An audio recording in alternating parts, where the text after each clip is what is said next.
What's up, everyone? Tyler Tamboline here, aka ToeTagginTambo, back for another edition. Back again, golf is back. So we are back with a whole new season of this, actually. It's been a minute here. I'll get you in a second, TJ, my guy.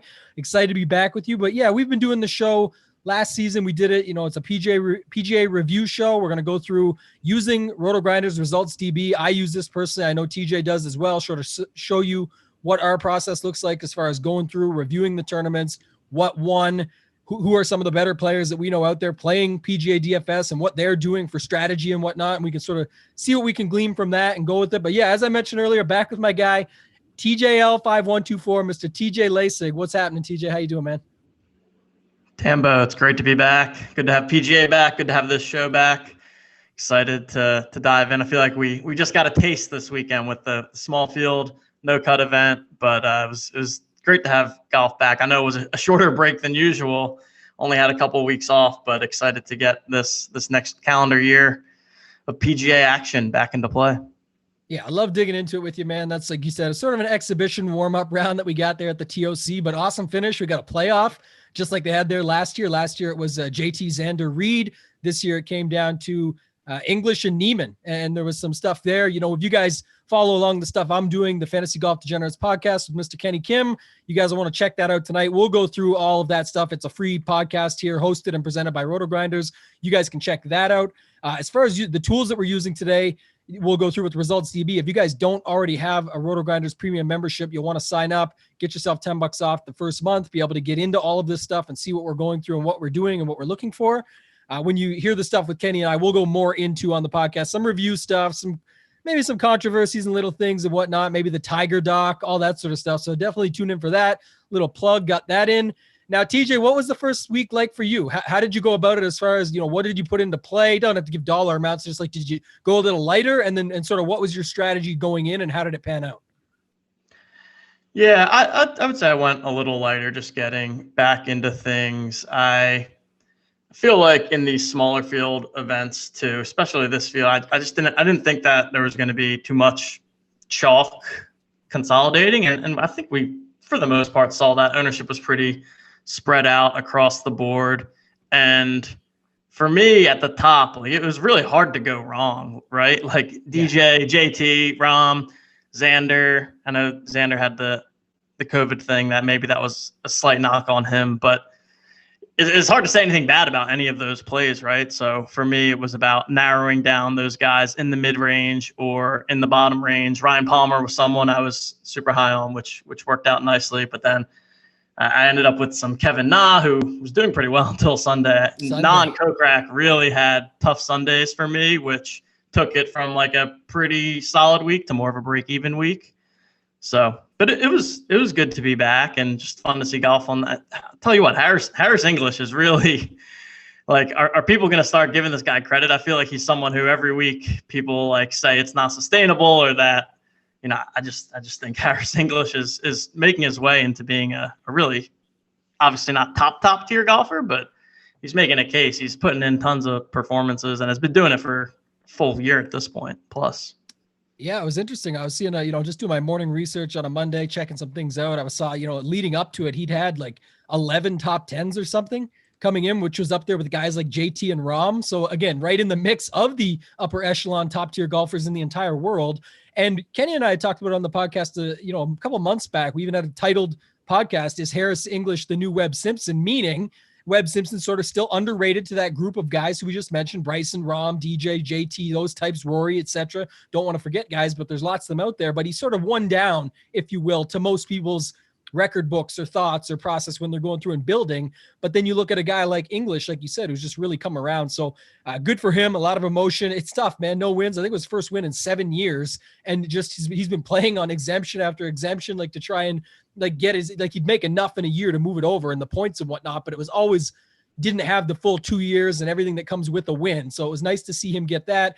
I know there's some, haters out there as far as the fact that I think it was him and both Neiman were two guys that didn't win last year. I know Neiman won the Greenbrier the year before, but they did expand the field this year, and it ended up being a couple of guys that didn't even actually win. Normally, the Tournament of Champions is just that for the previous year. But either way, golf is back. I was happy with it. I liked it. As far as my results went, it was rough on DraftKings because one reason only, Hideki Matsuyama. That was the killer, right? This guy just could not make a putt. To be honest, I think it's interesting. You probably have to go back to him in these future rounds because I don't think it was anything except the putter, really. And that's what sucks, right? You have those opportunities. You mentioned a guy like Kevin Na. Definitely loved him. And, he took the song a little bit too serious on Sunday. Hey, goodbye. Na. This guy was gone with +6 over while everyone else was shooting 6 under, 7 under. So I don't know what happened with him on Sunday, but the first 3 rounds were nice. You mentioned Palmer, and then that was the thing. The only reason that saved me on the week was FanDuel. Had a great week over on FanDuel, and it's because FanDuel, you could easily avoid Hideki, Finau, all those guys in the middle that I loved on DraftKings. You didn't want them on FanDuel because on FanDuel, you could fit DJ, Rom, JT. You could have all those guys in your lineup, which, like you said, you couldn't go wrong at the top. Xander, if you wanted, basically forced you into Ryan Palmer chalk, which ended up crushing, as we'll get into here in a second when we go in. And then from there, you just basically had to put in 2 guys, and it was tough to make mistakes on FanDuel. So decent week over there. Unfortunately, we can't review that with Resultsdb still to this day, but maybe someday we'll get there. As far as getting into it, we'll hop right in, guys. How this show works, if you guys haven't seen it in the past, is a little bit of chit-chat in the beginning as we just went through, maybe rehash some of the stuff we saw. We're going to talk about things, ways that we played it, ways that it panned out. We're going to go into Resultsdb and use the actual results of the tournaments to see how people did. Of course, a lot of the winning lineups across the industry are going to be very similar. You will see some trends though, right? The higher the dollar value goes, obviously the less points you need. Second nature to most at this point, but for any that are just joining us for the first time or learning, that's what you'll start to see as you go up in stakes. You can typically put up a few less points or take a few less risks. Some of the results this week, I've already looked through. Some of them were pretty interesting and ways to get different in these tournaments. And hopefully you can apply those going forward. And then the goal is to take everything you're learning here and then tune in for the rest of the shows throughout the week. Get in on our content. TJ has some great stuff. He does the value articles, as far as picking out the value plays on the week. I'm doing stuff, with shows with Noto and cards, my own show on Wednesday, which TJ, I'm sure, will join me on a few of those as well, where we're going through and using Lineup HQ. But we'll get started. We'll dig in, guys. If you haven't been here before, RotoGrinders.com main page, you're going to the PGA section, dropping down to Resultsdb. You do have to edit the date at the top. So you're just going to the tournament start point, which was Thursday, picking the sport of golf, and then going to contests. And you'll see here all of the tournaments that if you played last week, you were in yourself, that we were in, etc., what they were as far as the prize pool, the names, the total winnings up top for first prize right here, the buy-in, the entries, total entries, max you were allowed. Everything is there for you. So I've picked a few. I just wanted to show you how to get in there first. And if you hop over here, we can start it off, TJ. We'll go in. This was the big $10 this week. So it was a $10 with 200,000 up top, 70K to second, a bit of a drop off there. Winning lineup was done by a M.Bosch4 who had 25 entries. So this is what you can see, guys, right? How many points did the winner put up? How many entries did they have in the field? What did they get out of that winning lineup? And then you can see right here what their lineup was. If I switch to the WOG show, who's an RG member, which is awesome, you see their lineup was a little bit different, but we will start up top.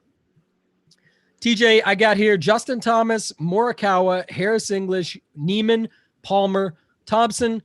Obviously, great lineup. It took down the tournament in $200,000. What are your thoughts on just the build and things that you noticed right away with it? Yeah, I think there were 2 primary ways to go about building this week in particular. I think this is one where you have one of the studs, the 10K plus guys that you're paying up for, then mix in a little bit of the middle range and then fill out from the rest. And then I think there were also some approaches. I think you even talked about it on your show with Kenny around having 2 of the studs together and then punting off from the rest. Obviously, with English winning, this is the route that would have ended up leading to those winning lineups. Thomas, certainly a great play, defending champ coming into here. I think he ended up being the highest owned guy in a lot of contests. But again, 28%, not crazy chalky with this small field. splitting hairs between you're playing a guy at 28% versus 28%. So certainly love JT this week. And yeah, really solid build overall, really only going off the board in one spot with the Michael Thompson play. There wasn't a ton to love under 7K, I thought. It was a unique kind of field because it's like super loaded at the top and then got pretty thin down the bottom. That was one of the reasons I liked Palmer so much, was I didn't feel great about any of those sub 7K guys. So Thompson here was more of just the filler play, right? It's not like his finish is what catapulted him to the top, but solid build overall. Ownership, it's we can't really compare the ownership percentages in this tournament the same way we would with others, just because everyone's inflated, right? It's hard to get guys under 10% when there's only 42 golfers in the whole field. That was the thing. And that's one of the first things that stood out for me was everyone says in these shorter fields, you can't max out the salary. We hear it all the time. Here's $50,000, won by 8 points. And the interesting part was, and it's fine, I'm going to look into this a little bit, but if you go to the WOG show here, the only difference was Laird for $100 in savings. Still got the low ownership, still an absolutely incredible build and $70,000 build right there. Awesome job to the WOG show. But the only difference was Thompson versus Laird. Laird was under 10%, which was still nice. It's just like I said, when you go up to get Michael Thompson at 3% and he ends up doing his thing, that's, the 101, that's the 8-point difference that gets the job done here. So awesome job to M. Bosch. I think, interestingly enough, like you said, that's what happened. And we talked a little bit about this last week, Kenny, Cards on the Wednesday show. Just the ownership wasn't really congested in one area, right? Obviously, we knew JT would have a bunch, but other guys up there had it too. He just happened to have the most. Palmer was the one, and that was, again, for you to take a chance on. But if you had him in your lineup, there was ways to get unique. And I remember last season, you and I would talk about this quite often, is you get a couple guys here, call it 20 to 30 range. That's them. Neiman's right there at 20, rounded to 21. You could put it under, but it could have been, 19, 16, 14, 3. That to me is about right for a smaller field like this, right? And again, not saying you could do every build like this or not saying it's always going to work, but it was pretty clear. And I made the mistakes myself that, it's right here. Look at this. Morikawa is 8,800. I liked Decky at 9,000. Harris English, 8,700. I liked Finau at 8,900. It's like the money was there, and make one small move around and you still could have had a really nice lineup on paper, but the ownership would have been there. If you guys go over to ownership here, you can see what the field is on certain guys. And I guess if you look here, so Decky, 18.9%, Finau, 21%. You go back over here, English, 16%, Morikawa, 14, right? Both lower. That's the play. That's really all the swap was. You need to find another $100 or $200 somewhere else here. But the point was you could have got there and still had yourself a pretty nice lineup regardless and put yourself in the mix. Obviously we can't, go off of how it plays out on Sunday or knowing a guy like Kevin Na is going to completely disappear and Michael Thomas is going to appear or anything like that. But I think that stood out to me right away. And then I wondered here too, the WOG show, something else I like to do is to see, because the WOG show had 150 lineups and you could see sort of what they did with their lineup. And I'll go to show you one more thing in a breakdown in a second, but I just want to see, TJ, did they ever max out their salary or was that the plan? There's one with 50,000,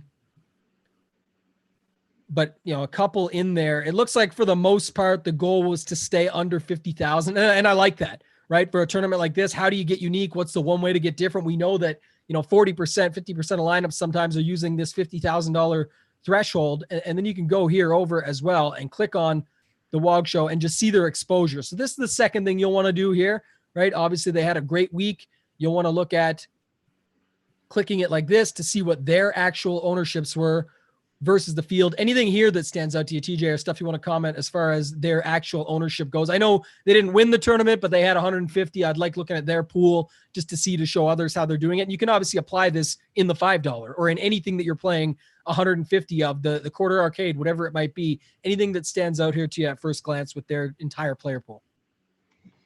Absolutely. Yeah. This is always one of the more interesting things to look at. Just, these guys that are putting in the 150 and getting lineups that end up towards the top. How do they approach their portfolio of golfers? And I feel like typically when we look at this, we see one of two strategies. The first one is what we're seeing here, where they pick 3, 4 golfers that they decide to go pretty substantially overweight on. So you've got Ortiz, Thomas, Bryson, all above 50% ownership. So clearly taking substantial stances on those guys and then sort of evening things out from there. So that's kind of the personal approach that I prefer, just picking that core group of guys that you really feel strongly about, making sure you get overweight the field. And then it's a way of making a smaller bet, but maximizing the chances, right? Yeah, I'm making a bet this week that these 3 golfers are going to perform, and then I'm maximizing my chances that I have the right combination of other golfers when I'm getting these guys into lineups. So that's one that we often see. But then we also see guys that take more of a get a little bit of everyone approach. And we've seen that work for different folks too. So it's really about what fits your style, what fits your risk tolerance. I think this route where you're picking a couple of guys to go extra heavy on will create a little bit more variance from week to week, because if one of or all of those guys don't perform, obviously you may be in for a rough week, but then it just increases that upside and increases your chances of getting to the top, which I don't know if it's just me, but it seems like these GPPs keep getting more and more top heavy with their payout structures. And I know I don't like that personally.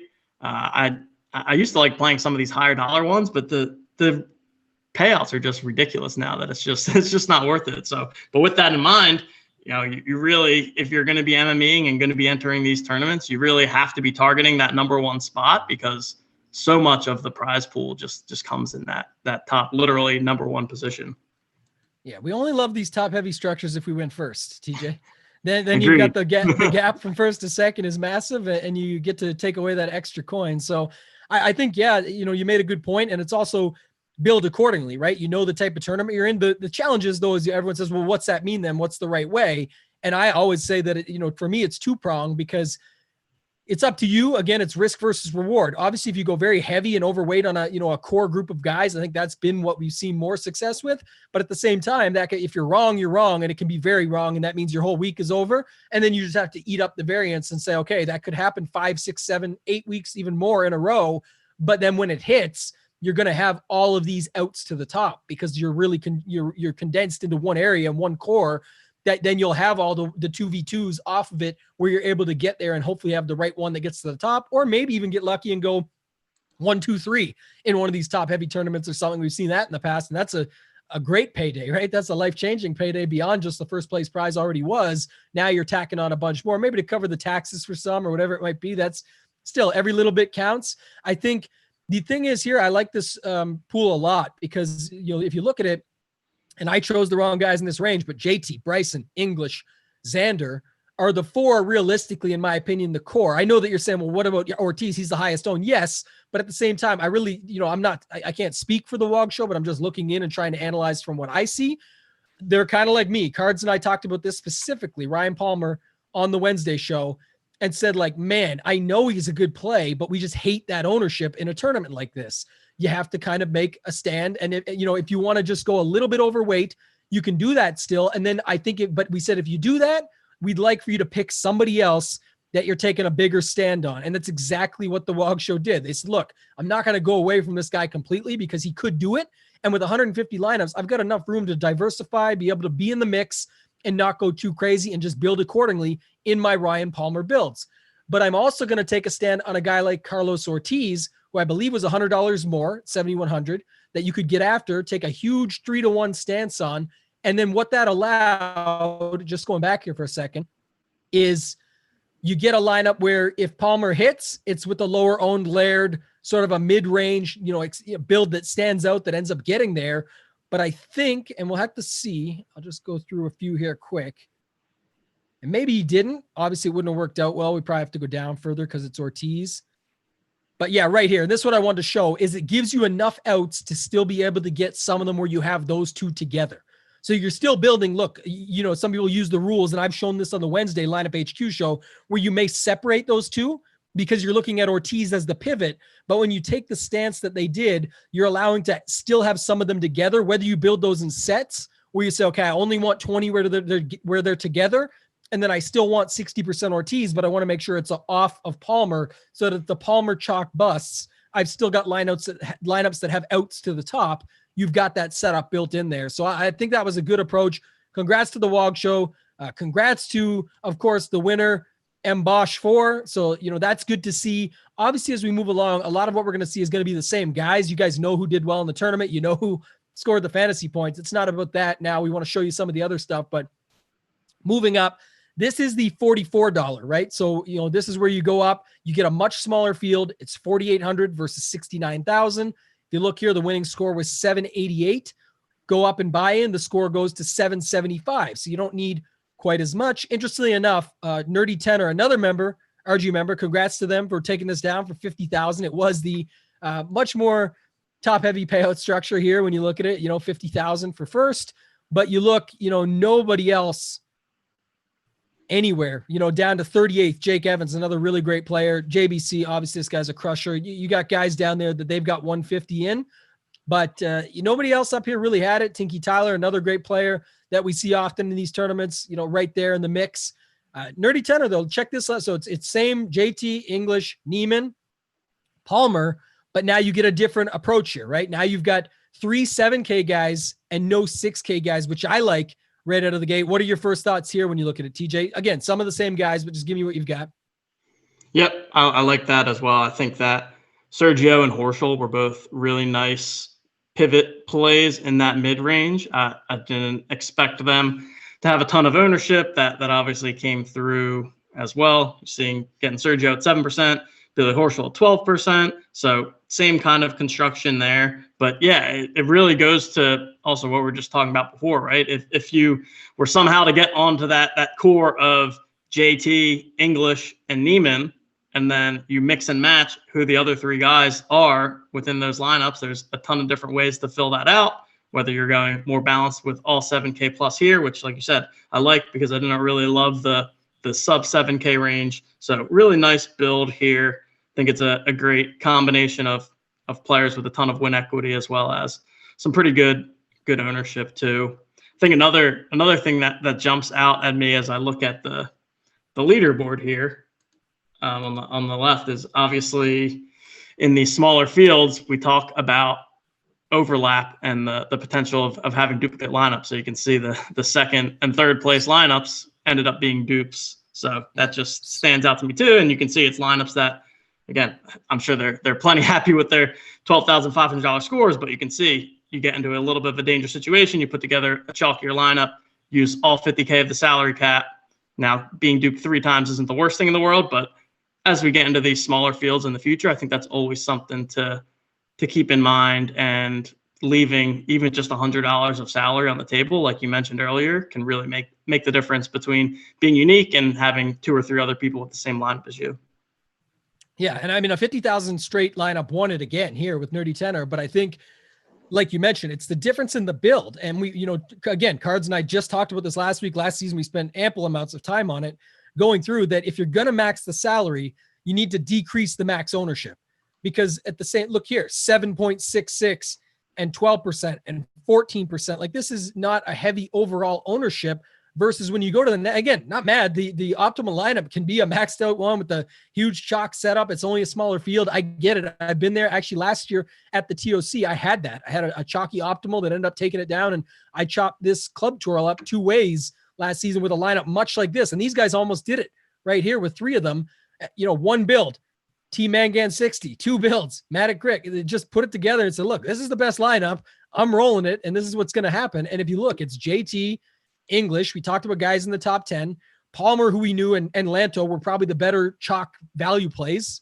I mean, they're the ones that I know Noto wrote them up. I don't have yours in front of me last week, TJ, but I'm sure you were on these guys. Up. Yep, I was. Right? You're on both of these guys. Yes, Cam sir. Smith has been on a mission.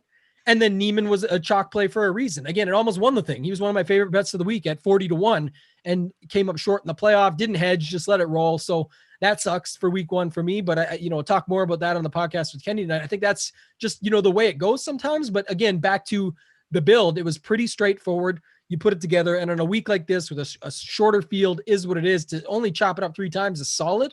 Still a good $12,500 nice bankroll boost to start the season. And then the only difference with Nerdy Tenor going up was, and I love this, was had 150 to work with, but build accordingly.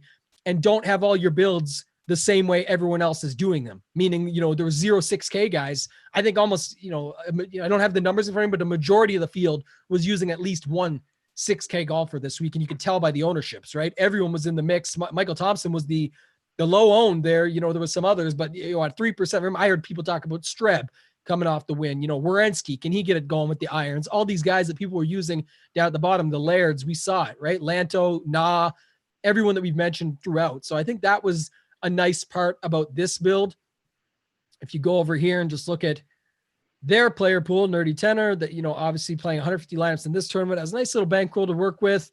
And it's interesting because this one I saw, and here it is, back to your point earlier, TJ, and you could talk about it, but look, much more spaced out, right? And I do like this, but I'll get your thoughts here first on it. What do you see when you look at this one? Yeah, that's funny. That's exactly what I was just saying of the two routes that we've seen the 150 maxers go, and this is more of that balance route. Nobody over 27% exposure to, a ton of guys over 20%, and really just hoping that you hit that right combination, making sure that there's certain guys that you're either slightly overweight, slightly underweight on, maybe some guys that you just want to match the field on.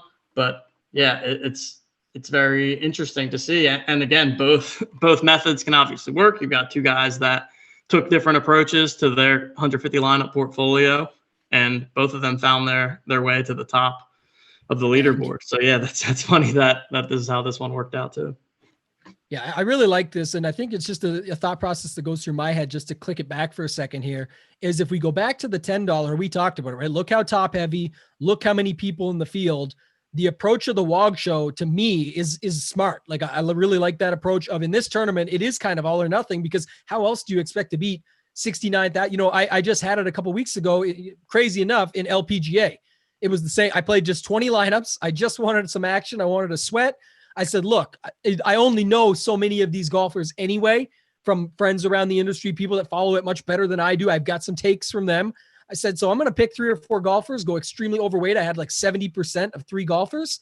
And then I just mixed in and around that. And that's, again, it was top heavy. It was 50,000 a first, 10,000 a second. So I said to you earlier, I joked, you only like it better when you win first. Yeah, you were not complaining about the top heavy prize pool of that tournament. That's for sure. Absolutely not. No, if I came in second, I'm pissed. But no, that's the thing, right? So you look at it that way. But what I do like about this, and this is a tournament that I focus on, I really like the club twirl. I played much lighter this week, but usually I'm playing, 40 or 50 lineups in this one, because I think this is a good one to take a shot on. It's a nice 50,000 up top. It's sometimes a little more balanced than this, 4,800 entries. But long story short, let me get to it. Nerdy Tenor, what I like is this approach is more of, it's still a little bit top heavy, TJ, but the thought process here for me is that you don't want to lose it all, right? It's $44 a buy-in. This is a lot of money you're putting into play.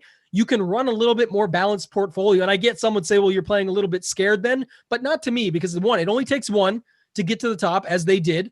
2, it's got a much smaller field at 48.58. And if you get back, 50, 60% of your entries, you can move it on to next week and have the same thing happen. It's not like you need this crazy off the wall lineup, as we showed, where you need to get super unique or have anything too crazy happen. So I really like this. The other thing is, I think you have to build it accordingly to the week. And what I mean by that, and again, Cards and I talked about this on the Wednesday show. You guys will want to tune in for that. My Lineup HQ show every week goes over all of this stuff.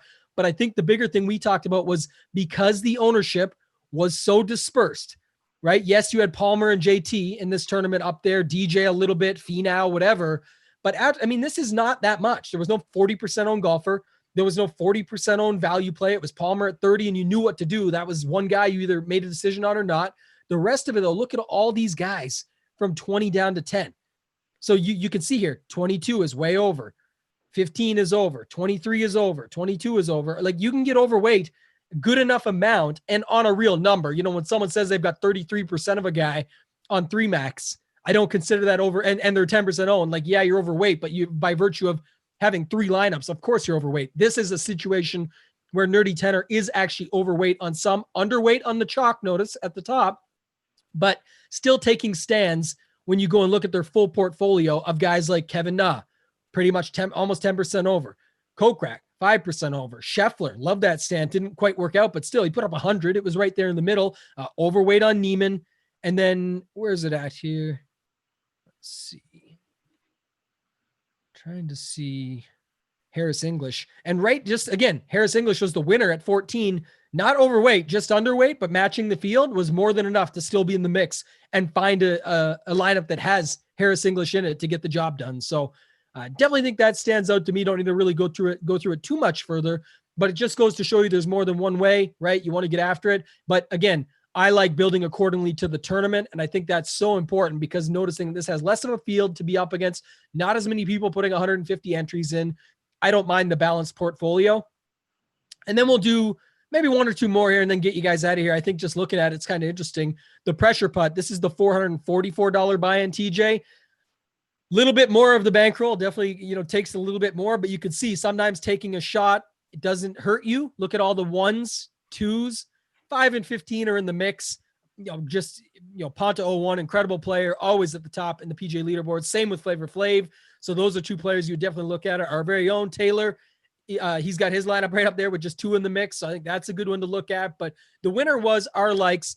Notice the difference here. Not only 761, much less than the 775 and the 778, but look at the delta against second place, right? 761 beats 736 and down.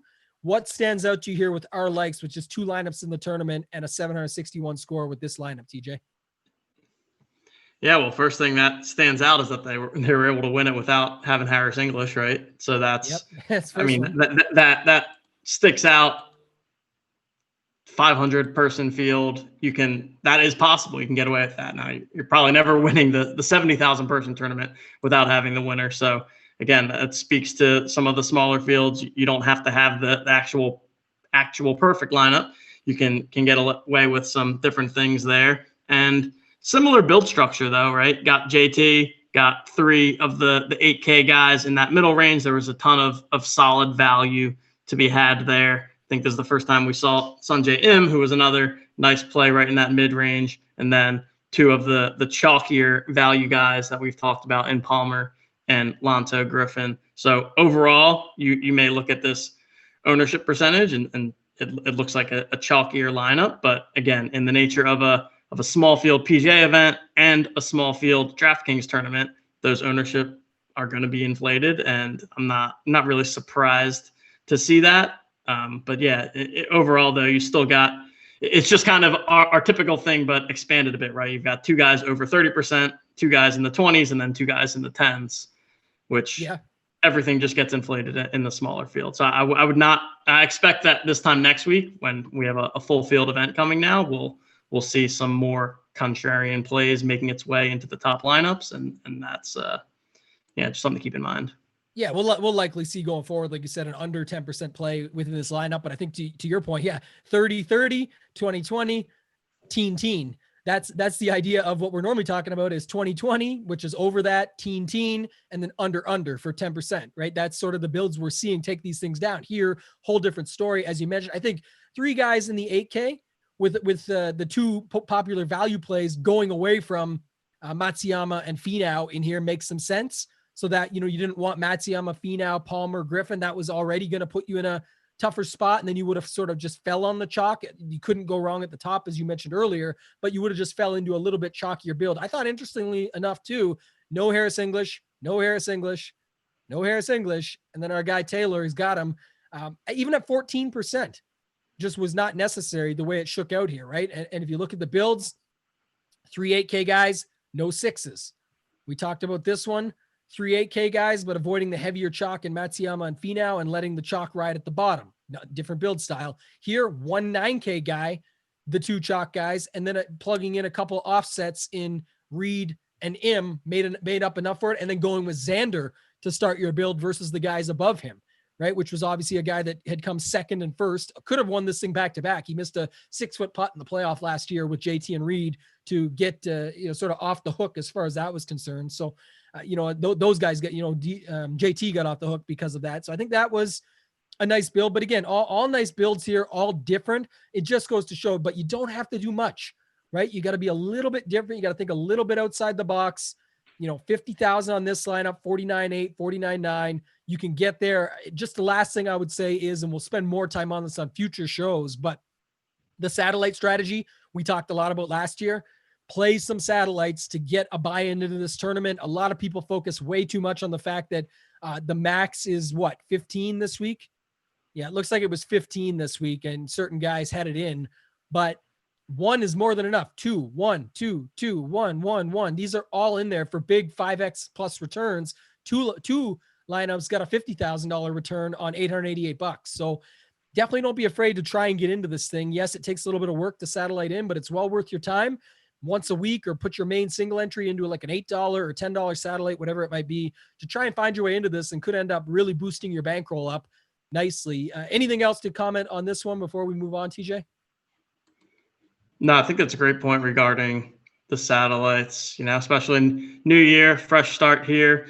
I know myself personally trying to think a little bit about bankroll management and how we want to approach this season. So everyone should be doing that. And yeah, it's a great thing to just build that into your weekly process of, hey, I'm going to, enter this satellite or that satellite every week, and hope that over the course of time, you're able to hit one of those and get your shot into a tournament like this. And once you get in there, you never know what can happen. And, a lot easier to win a 500 person tournament than it is to win a 70,000 person tournament. That's for sure. Yeah. And I love that. We're not going to spend more time this week, guys. I'll tell you a little bit about the future plans. I mean, I think the $200 single entry is one worth looking at going forward in future shows. We can tie it in, because you could do that. Whatever your strategy is in this can apply to if you can only get in the $100 single entry or the $50 single entry. 50 is maybe a bit tough because the field will go up a little bit more. So you may be a little bit more unique, but definitely something to look at. Again, look, only 7, I say only, it's a single entry and it's $200. It's a lot of money. And it's a lot of, a lot of people that only get one lineup where they're used to having 100 to go through. It's hard to pick just one. We always say this, but 733 got the job done versus 761 and up.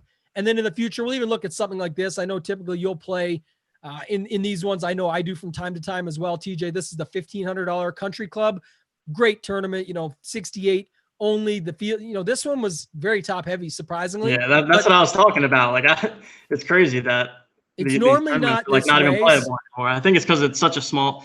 When it's like 68 people, that's when they really go crazy with the payout structures. Once they get like to 100 or 150, it's usually more normal. It's a little more balanced. And also I think field size, first week back, they're trying to just cater to at least the guys and girls that want to put this money in play. So again, it's always something you can take away. For me, I'm not always playing in this tournament, but I'll play like the 444s and down, and I'll look at this one to sort of glean what I can from it and take it away. Because if you look here, this is a $200 single entry. It's not fully applicable, but it looks 724, 733, 724 plays for 4th place in this tournament. And most people in this tournament have 1, at most 2 was the max anyway. But I'm just saying most people putting it in are putting in that one lineup that they think can take it down. And they know they've got to put up points, maybe not as much as what you need for the others. So still interesting to look at. We'll spend some more time on that going forward. Any other thoughts you want to talk about, TJ, just for what's upcoming between you and I? Every Monday, we're going to be doing this show. Anything else that comes to mind for you? And then I'll get us out of here. Yeah, be on the show with you every Monday.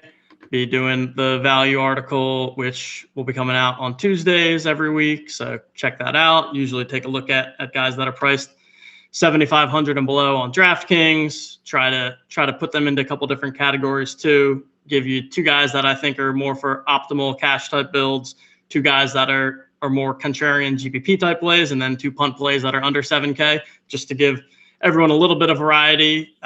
Golf is not a one size fits all thing, right? It's not like basketball where one center is clearly a better value play than all the other centers, right? Golf is more like, hey, if you want a ball striker, look at this guy. Or maybe you think that you want someone with a hot putter for this week, you can check out this guy. I think that there's a little bit more room for creativity, and it's just as much of an art as it is a science here. So excited to be back writing that. And yeah, I guess my other thing, I'm getting more into this one and done stuff this year, which I've not done in the past. So I'm excited to get some of these one and done tournaments in. I'm in that 1K that they put together. I entered into that. So yeah, unlike what we just looked at here with the 1,500, that's a full season long. And it also has a much nicer payout structure when it comes down to the balancing of it and go with that. So that's awesome, man. I think that's really cool. I love the value plays article. If you guys haven't checked it out, definitely check it out, because like you said, you break it down. And remember, as TJ just said, it's an art. It's not always a one size fits all.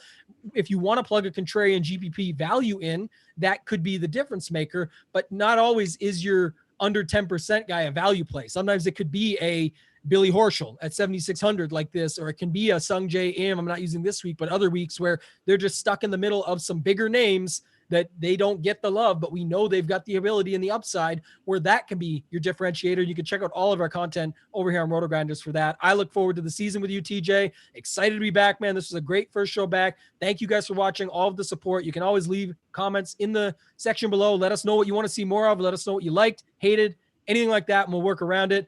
Thank you guys so much, and good luck.